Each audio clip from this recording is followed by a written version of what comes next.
what are some of the common triggers that you tell people to look for?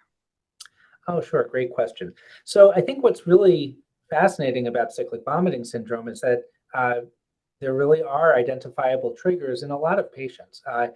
So obviously attacks can occur without someone putting a finger on exactly why that happened, but some common triggers include incredibly stressful events, and that can be even positive or negative. So even like a upcoming wedding or going to a family event, or a birthday party. It doesn't have to be negative stresses, but stress or anticipation seem to be a trigger in a lot of people.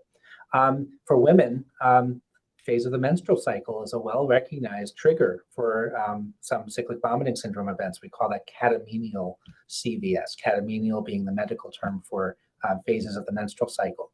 Other episodic disorders also seem to be linked to menstrual cycle hormonal shifts. For example, migraine itself is a classic. So that's an interesting observation.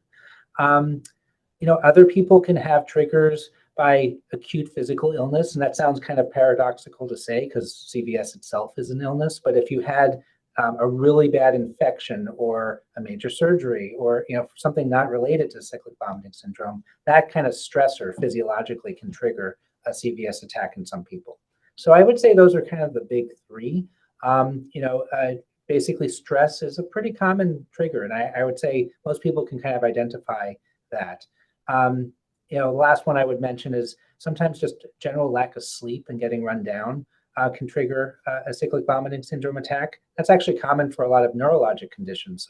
It's more likely to have a seizure or have migraines if you're sleep deprived or really run down. So some of those triggers can be mitigated by moving forward and thinking how one can mitigate stress and sleep well and try to just stay as healthy as possible. But those are the typical triggers that we know about.